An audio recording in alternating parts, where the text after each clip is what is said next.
How many? We set the line at 9.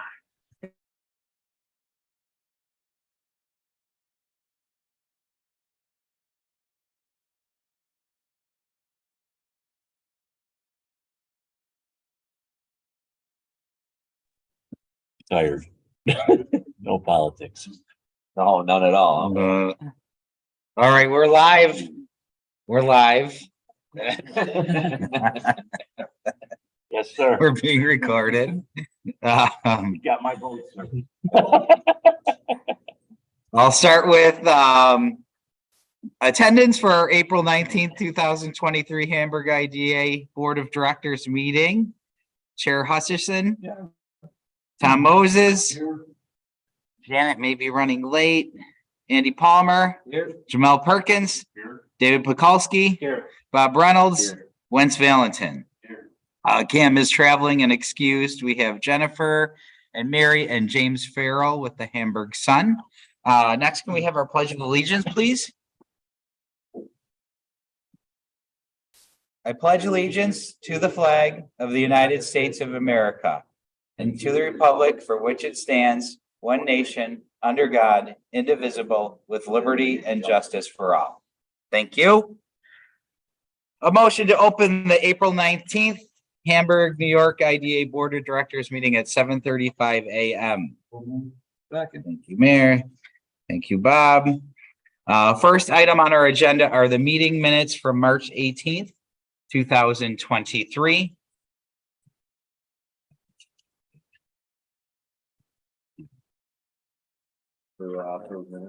Andy, thank you. Thank you, Jamel. Any questions or comments? All in favor? Opposed? Abstain? Good. I'm good. Okay, carried. Thank you. Next is our financial report from March 31st, 2023. Morning, everybody. Our income, we had $2,287.91. Our interest rates are keeping us going on there. We did, I'd like to point that out. The interest earnings was $1,741.43. Our total business expenses, $17,937.04, with 16,000 of that going to payroll. So our total expenses over income was, where am I? $16,779.60. That's excess expenses over income. So our total balance and liabilities for the company right now on the Hamburg Industrial Development is $1,006,085.96. I make a motion to approve. Thank you, Bob. Thank you, Andy. Just a couple items. I didn't know, a couple quick items was, we did essentially roll over with Upstate Bank, the 12-month CD. It went up a basis point to 5.5%. So that for both the IDA and the Land Corp. We're looking at options for our operating account as well for interest. Janet had brought up New York class. They do a variable rate. Last I checked with them, they were at 4.5, 4.6. They probably have gone up a little bit, so there might be some opportunity. No, I'll check, but I think with our balance, we'd be okay. Yeah. Yeah, sometimes they make you keep a minimum.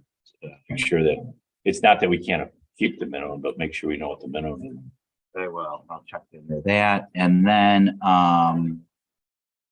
I can cover the audit report in new business.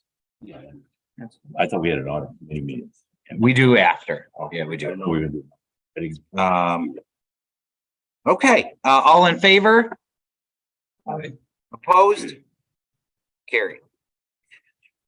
Okay, next, in my director update, we're still carrying project closings. As you know, we have a couple extensions on the docket for today. KH Staub, Mission Hills, you know, they're supposed to be starting construction soon.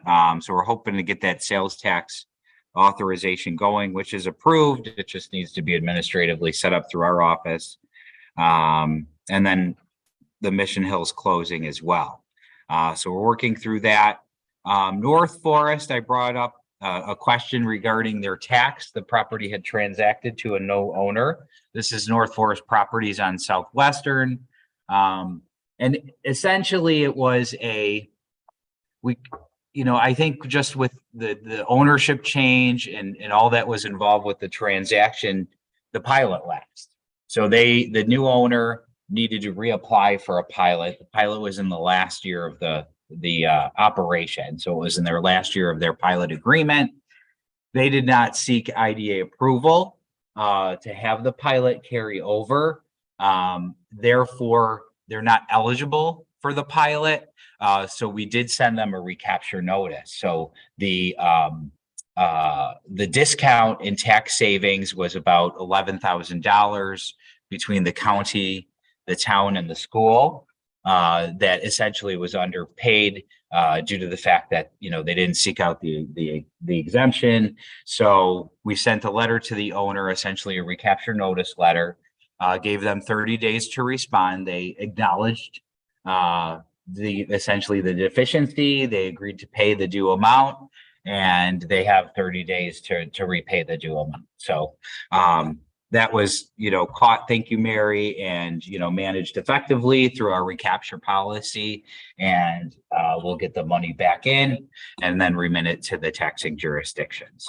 It was about $10,000 between the county, the town, and the school tax. So it wasn't hugely significant, but, it's due to the taxing jurisdiction. So, we'll manage to that end. It was like your last year, the pilot. It was the last year of the pilot. So as the pilot burns off, the discounts become less. So, but nonetheless, I mean, if it's 10,000, if it's 100,000, if it's not within the policies, we'll chase it. Do we have to do anything since they closed, the pilot's been closed out that way? Anything legally or anything? They'll need to sign a lease termination, just to clean it up. Yeah, okay. Do you have to do that with the new owners, Jen, or With the previous owner. Previous owner? Previous owner. okay, so I don't know if he was still in business or whatever, that's what I was asking. Document was sent to him several months ago. Okay, Yeah, we have a lot. I mean, the Paris report is on here. I don't know what, if it's working from home or it's like herding cats getting paperwork in and reports. Mary had put significant amount of effort. Jennifer, myself, like you're constantly badgering operators. I mean, some are good and some it's like 5 phone calls and threats, and it really is. I mean, we threat to recapture if they don't file. For like the Paris particularly, we need that information. We're giving significant tax discounts, and we need the evidence of the jobs and where the money is being spent. So, Question for, all right. Go ahead. For Jennifer, so let's say they don't reply after a couple months, what's the process? Just curious as a point of order. If they don't reply, in the closing documents, they signed for still closing, they've given the IDA the power to sign the termination. Okay, so we would just sign it essentially ourselves. The problem with that then is the closing documents also require the building owner to pay IDA fees and reporting fees to the county clerk. If the IDA has to sign as attorney, which are about under $400, depending on the number of pages in the document. That changes the county clerk's fee. So it's a few $100. so we don't have a method to recover that then if we take that steps, do we? I suppose you could take them to small claims court, but Right. it's not worth it. Yeah, the only thing you can do is put a lien on something in small claims, right? But it's all about, it wouldn't be worth your time. No, and it's always happened, but it may take 4 hours of labor to, yeah. to make calls and to track down who the ownership is. So it's just, Just interesting. it's part of it, it's just, yeah. we could notify the town to tell them to pull that exemption off. Yeah, yeah, when it's, Perfect. well, we'll bill at 100% until we get that lease termination, and then it goes to all the taxing jurisdictions, the school, and notifies that, look, this is it. So then they'll go into their system and remove the exemption on the like the assessor system. So that's that. The project activity, we're still meeting with this, and this is pretty much common news now, the local not-for-profit, which is Feed More, proposing to do a food terminal in Hamburg. We're meeting them on April 27th regarding financing, potentially through our land development corp and the tax exempt bonds. We may be able to support them, particularly now as interest rates go up. The savings may be more significant for them in terms of financing via this means. The Gateway building on Lakeshore Road in Hamburg is under contract with Cedar Land Development, a local developer. I had two good meetings with them. One was just with me, where I kind of did an IDA introduction. I've met them before and worked with them in the past, but just, essentially a meet and greet, talk about the transaction issues, concerns that they're having, and what IDA offerings have, because the building is, it's in distress. They have a high amount of occupancy costs. It's a large site. So, that adds to the operations and maintenance cost to it as well. And the leasing, it's only about 40% occupied over there. So there's a lot of vacant space at that building. So trying to establish a go forward plan. Essentially, Cedar Land is interested in stabilizing the building, managing the operating expenses, kind of reviewing that and see where they can be lessened. And then essentially updating the look, like bringing the building more current towards class, B plus class A office, and then driving leasing. So their intent is to work it towards, the leasing market. Obviously, office space is in distress now with a lot of working from home activity. The good news is, in my mind, each floor could be broken up into 3,000 to 6,000 foot demised spaces. So it would lend itself to office users that, may fall in that. It'd be nice if they can get a 10, 20, 30,000 square foot user there, certainly for economies of scale. But I think a lot of the leasing activity over there may be in the smaller segments, as these companies that are kind of in some of these office spaces in Hamburg. There's not a lot in that, 3,000 to 6,000 square foot range. So that might help with a company's organic growth, where they could move over there if costs are, attractive, if they can manage these operating expenses. Then the second meeting was to meet with the town of Hamburg. So Supervisor Hoke and I attended a second meeting that I coordinated, and we did a lot of talk about the brownfield. We're potentially through the town that is applying for like a brownfield opportunity area that would involve that building and largely that district in the kind of north end of town there, and that would essentially boost future development at that site. With potentially more reimbursements and tax credits. So you could get a brownfield tax credit, brownfield redevelopment, and then essentially a boost to that amount, an extra 5%, if it's designated as a brownfield opportunity area. So that's positive. And then just overall, the state of the town, and just getting acquainted with the town leadership, as it's a big asset in the town. There has been a lot of, Andy was asking about activity earlier, certainly getting calls for a lot of interest. This was more speculative, one with a New York City developer. We had a business development meeting and they're kind of interested. A lot of it is still along the lines of like warehouse distribution type facilities like high bay type space, not necessarily office. There's a site that is for sale at 5381 Old Lakeshore Road. It's near Wanaka. It's an old church parcel that's about 2.5 acres. Would lend itself potentially to like a mixed use redevelopment. It's not zoned appropriately for that, but you know, I could see that, you know, potentially working out there. So a potential purchaser was talking to me about that, and I had coordinated a meeting with a handoff with town planning to see, you know, what the process would be for that.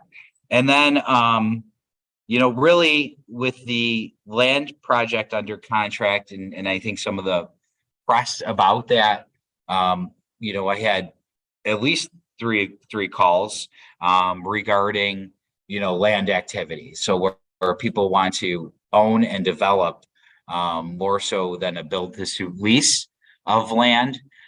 So, you know, this is certainly, you know, appetizing to the market, you know, this land parcel that we're potentially purchasing for development. So that's good. So the interest is there, you know, but we're still waiting for projects to execute. You know, we have the large multifamily near Hamburg College, and, you know, we're still waiting on that to execute.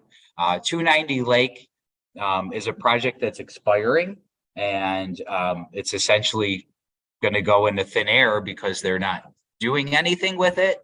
And actually the applicants to that project at 290 Lake in Hamburg no longer own it. So I believe there's new ownership, and the new owner I've been engaged with, and, you know, they will reapply if they are seeking support through the IGA. They will have to reapply. However, they're not in a position to commence construction. So versus going to the board and seeking extensions and approvals, you know, I suggested the developer wait until they have, you know, whatever they need in place, and they're a little bit closer in the development process on their side of things. Any questions on that? Couple of other things, you know, still keeping an eye on Amazon. Bob had mentioned seeing some truck activity out there recently. Reliable source. So keeping an eye on it. I did see a service truck there yesterday. It honestly looked like they were maybe doing you know, more parking lot like light pole repairs and things like that. So still monitoring that for activity. You know, nothing has changed.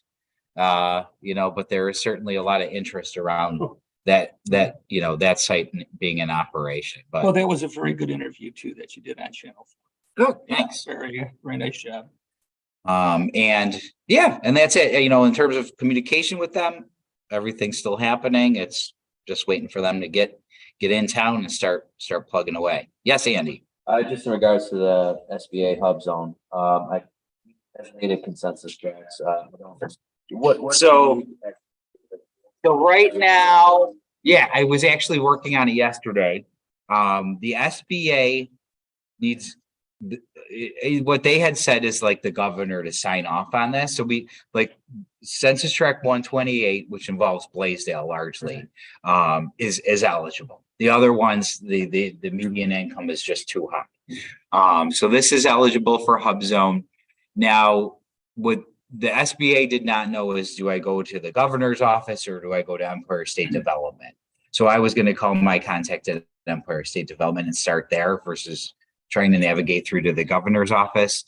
So start with ESD and see, you know, what the process will be to support this. I'm thinking that this is not happened across the state. So it just seems like, at least the SBA local office is not familiar. Nobody has pushed this forward for any designated zones, which I'm surprised with, like Renaissance Commerce Park in Lackawanna. But nonetheless, it seems like they're, you know, everybody's kind of learning by doing at this point. I appreciate your work on it, and if there's anything I can do, please let me know. Okay, thanks. Okay, couple other things. Our next board meeting, May 17th, May 31st is the Pitch Community event. They've started marketing that, so you may have seen that on social media. I had listed some of these potential. Oh, and the other one I didn't mention was Dick's Sporting Goods, kind of like a mail order online business was affected by a fire in North Tonawanda, and they were looking for Dick's potential. And Janet had actually, I think they were speaking with Janet regarding code. You know, did the building have any code issues or building deficiencies and whatnot? And then she had connected me with the potential purchaser. So that you know, would be eligible as like a warehouse distribution facility with the retail. So this would be the sporting goods store, not the mall. So yeah, everybody, you know, the mall has been postponed and Until May 14th or 15th. so, you know, essentially, you know, I got no inside baseball on that. So anything that you read in the Sun or whatever. So Would be interested in. Looked through the window a couple times, pretty cool. And it was funny, it's there. That skate park. but then, you know, I think, you know, they haven't thought that far yet, you know. Wow. So They got the railings up, they got everything up in that skate park up there. And they should be opening up with at least. You know where Sears is? Oh, you come in Monge, it's right there off to the side. Or two buildings.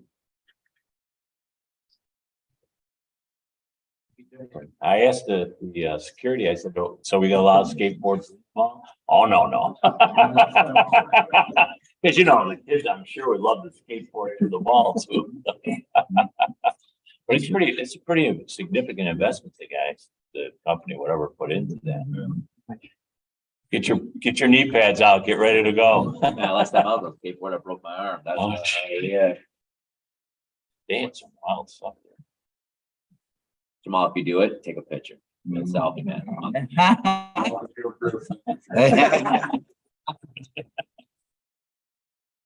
Muriel put it right on the IDA, our active Yes. members. I mean, Hamburg is fun for all ages. Seen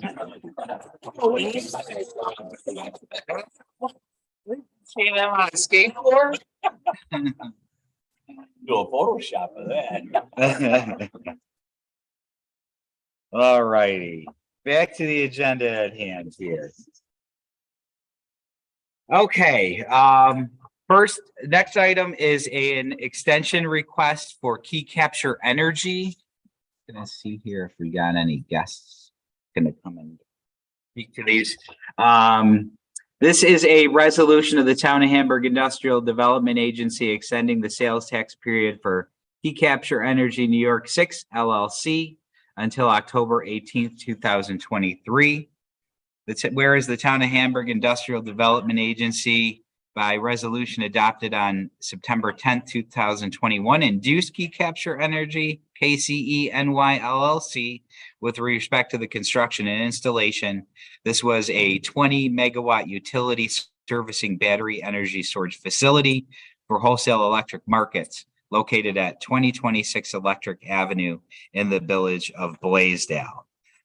Whereas due to COVID pandemic, supply chain delays, border crossing issues, supply demands, the lessee has been unable to complete the project within the time frame originally anticipated and has requested the time period for the completion be extended for 6 months. Whereas the Town of Hamburg Industrial Development Agency had approved a temporary policy to waive extension fees in May 2020 to lessen the economic burden of these induced project delays related to COVID-19. Now, therefore, be it resolved, the agency does extend the sales tax period for the lessee from September 10th, 2022 until October 18th, 2023, and waives the extension fee. This resolution shall take effect immediately.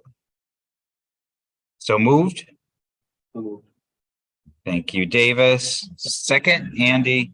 Okay, on the question? We have several of these coming up. So I know we have a sort of a waiver on extension. Mm-hmm. I mean, everything's kind of being over with. You know, do we have to put in a resolution? This will be the last. These are as a board.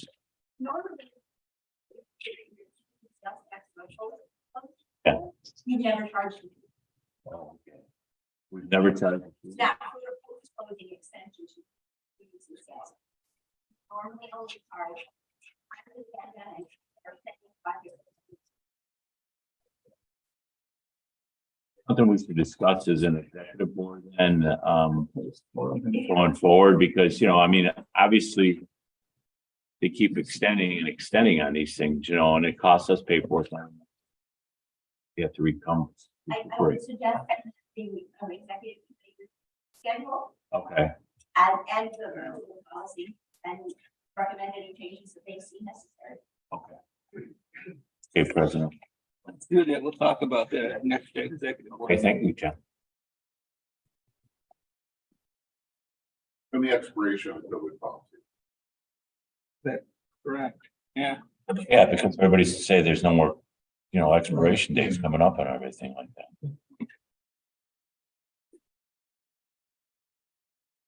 Go ahead. No, just so this is a closed project. The project is closed. They're finishing, they're essentially, 95% done. And then why did it go from September 10th, 2020 to 15? We just missed it. No, you know what? I think this is their second extension, Andy. So that's where it went from September. There was a 6-month extension in there, and this is their second extension. In the conversations, I think the email that you put in.